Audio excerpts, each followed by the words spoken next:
नमस्कार, स्वागत है साहित्यिक झरोका चैनल पर। आज हम करेंगे हिंदी कहानी एक टोकरी भर मिट्टी। किसकी कहानी है? माधवराव सप्रे की कहानी है और ये यूजीसी नेट के इकाई 7 में संकलित कहानी है। तो आइए देखते हैं। देखिए, इस कहानी को देखें तो इस कहानी का नाम क्या है? एक टोकरी भर मिट्टी। इसके रचनाकार कौन है? माधवराव सप्रे की कहानी है। इसे हिंदी की प्रथम कहानी भी स्वीकार किया जाता है। तो इस कहानी में जो मुख्य पात्र हैं वो एक जमींदार और एक अनाथ विधवा स्त्री है। विधवा स्त्री की एक पोती भी है। तो मुख्य जो पात्र हैं इसमें वो जमींदार और विधवा स्त्री है। यहाँ पर क्या कहानी प्रारंभ होती है कि किसी श्रीमान जमींदार के महल के पास एक गरीब अनाथ विधवा की झोंपड़ी थी। देखिए, यहाँ पर एक महल और एक झोंपड़ी, दोनों से हमें पता चल रहा है कि ये कहानी मुख्यतः किस पर आधारित है? ये वर्ग विभाजन पर आधारित कहानी है। उच्च वर्ग और निम्न वर्ग के बीच में जो हमेशा संघर्ष रहा है, उस संघर्ष को इस कहानी में उजागर किया गया है। जमींदारों के द्वारा जो गरीब वर्ग का शोषण किया जाता रहा है, उस शोषण को इस कहानी में चित्रित किया गया है इन पात्रों के माध्यम से। जमींदार साहब को अपने महल का आहता उस झोंपड़ी तक बढ़ाने की इच्छा हुई, यानी वो अपने महल के आगे का जो भाग है झोंपड़ी तक बढ़ाना चाहते हैं। विधवा से बहुतेरा कहा, बहुत कहा कि अपनी झोंपड़ी हटा ले। क्यों? क्योंकि वो अपना महल का हिस्सा लंबा करना चाहते हैं। पर वह तो कई जमाने से वहां बसी थी। उसका प्रिय पति और इकलौता पुत्र भी उसी झोंपड़ी में मर गया था। पतोहू भी एक 5 वर्ष की कन्या को छोड़कर चल बसी थी। अब यही उसकी पोती इस वृद्ध काल में एकमात्र आधार थी। तो यहाँ पर विधवा स्त्री के साथ कौन रहती है? उसकी पोती रहती है। पोती की आयु क्या है? 5 वर्ष की है। जब उसे अपनी पूर्व स्थिति याद आ जाती तो मारे दुख के फूट फूट कर रोने लगती थी। और जब से उसने अपने श्रीमान पड़ोसी यानी जमींदार की इच्छा का हाल सुना, तब से वह मृत प्राय हो गई थी। यानी मरे के समान बिल्कुल ऐसा जीवन जी रही थी जैसे कि मृत्यु उसको प्राप्त हो गई हो। क्यों? क्योंकि जमींदार उससे झोंपड़ी खाली करवाना चाहते थे। उस झोंपड़ी में उसका मन लग गया था कि बिना मरे वहां से वह निकलना नहीं चाहती थी। अर्थात उस झोंपड़ी से उसे इतना लगाव था कि वो सोचती थी कि मरने के बाद इस झोंपड़ी को वो छोड़ेगी। श्रीमान के सब प्रयत्न निष्फल हुए। तब से अपनी जमींदारी चाल चलने लगे। यानी जब सारी कोशिश करने के बाद भी उसे झोंपड़ी नहीं मिली तो उन्होंने क्या किया? जमींदारों की जो कुटिल चालें हैं वो चलना प्रारंभ कर दी। बाल की खाल निकालने वाले वकीलों की थैली गर्म कर उन्होंने अदालत से झोंपड़ी पर अपना कब्जा करा लिया। यानी वकीलों के माध्यम से वकीलों को पैसे दिए, धूस खिलाई और अदालत से ये फैसला ले लिया कि झोंपड़ी पर अधिकार किसका है? जमींदार का है। और विधवा को वहां से निकाल दिया। बेचारी अनाथ तो थी, पास पड़ोस में कहीं जाकर रहने लगी।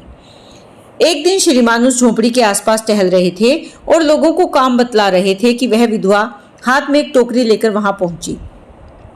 श्रीमान ने उसको देखते ही अपने नौकरों से कहा कि इसे यहाँ से हटा दो। पर वह गिड़गिड़ा कर बोली, महाराज, अब तो ये झोंपड़ी तुम्हारी हो गई है, मैं उसे लेने नहीं आई हूँ। महाराज क्षमा करें, तो एक विनती है। जमींदार साहब के सिर हिलाने पर उसने कहा, जब से ये झोंपड़ी छूटी है तब से मेरी पोती ने खाना पीना छोड़ दिया है। मैंने बहुत कुछ समझाया पर वह एक नहीं मानती। यही कहा करती है कि अपने घर चल, वहीं रोटी खाऊंगी। अब मैंने ये सोचा कि इस झोंपड़ी से मैं एक टोकरी भर मिट्टी लेकर उसी का चूल्हा बनाकर रोटी पकाऊंगी। इससे भरोसा है कि वह रोटी खाने लगेगी। देखिए, यहाँ पर उस स्त्री को अपनी झोंपड़ी से इतना लगाव है कि उसे लगता है कि अगर वो उस झोंपड़ी से मिट्टी लाकर अपने घर का नया चूल्हा बनाएगी और उस चूल्हे पर अगर भोजन पकाएगी तो वो भोजन वो बच्ची खा लेगी। महाराज, कृपा करके आज्ञा दीजिए तो इस टोकरी में मिट्टी ले आऊं। श्रीमान ने आज्ञा दे दी। विधवा झोंपड़ी के भीतर गई। वहां जाते ही उसे पुरानी बातों का स्मरण हुआ, यानी पुरानी बीती हुई बातें उसे याद आने लगी और उसकी आंखों से आंसू की धारा बहने लगी। अपने आंतरिक दुख को किसी तरह संभाल कर उसने अपनी टोकरी मिट्टी से भर ली और हाथ से उठाकर बाहर ले आई। फिर हाथ जोड़कर श्रीमान से प्रार्थना करने लगी, महाराज, कृपा करके इस टोकरी को जरा हाथ लगाइए जिससे कि मैं उसे अपने सिर पर रख लूं या धर लूं। जमींदार साहब पहले तो बहुत नाराज हुए, पर जब वह बार बार हाथ जोड़ने लगी और पैरों पर गिरने लगी तो उनके मन में कुछ दया आ गई। किसी नौकर से न कहकर आप ही स्वयं टोकरी उठाने आगे बढ़े। जो ही टोकरी को हाथ लगाकर ऊपर उठाने लगे, त्यों ही देखा कि यह काम उनकी शक्ति के बाहर है, यानी वो टोकरी नहीं हिली। फिर तो उन्होंने अपनी सब ताकत लगाकर टोकरी को उठाना चाहा, पर जिस स्थान पर टोकरी रखी थी वहां से वह हाथ भी ऊंची न हुई।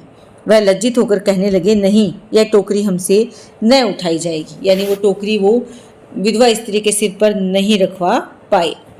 यह सुनकर विधवा ने कहा, महाराज नाराज न हो, आपसे एक टोकरी भर मिट्टी नहीं उठाई जाती और इस झोंपड़ी में तो हजारों टोकरियां मिट्टी पड़ी है, उसका भार आप जन्म भर कैसे उठा सकेंगे। प्रश्न करती है महाराज से, आप इस बात पर विचार कीजिए। जमींदार साहब धन मद से गर्वित हो, यानी धन के अहंकार से घमंड से भर गए थे और अपना कर्तव्य भूल गए थे। पर विधवा के वचन, जो प्रयुक्त वचन सुनते ही उसकी आंखें खुल गई, यानी उन्होंने कहा कि जन्म भर इतनी मिट्टी का भार कैसे उठा पाएंगे। और कृत कर्म का, अपने किए कार्य का पश्चाताप कर उन्होंने विधवा से माफ़ी मांगी और उसकी झोंपड़ी उसे वापस दे दी। और इसी के साथ ये छोटी सी कहानी समाप्त हो जाती है। लेकिन छोटी और सार गर्भित ये कहानी है। हिंदी की पहली कहानियों में इसको शामिल किया जाता है विद्वानों के द्वारा। उम्मीद करती हूँ ये कहानी आपको बहुत अच्छे से समझ में आई होगी। यूजीसी नेट में ये कहानी आपके सिलेबस में संकलित है और यहाँ से प्रश्न आने की उम्मीद रहती है, तो ये आप बहुत अच्छे से करें। बहुत बहुत धन्यवाद। इसी तरह चैनल से जुड़े रहें।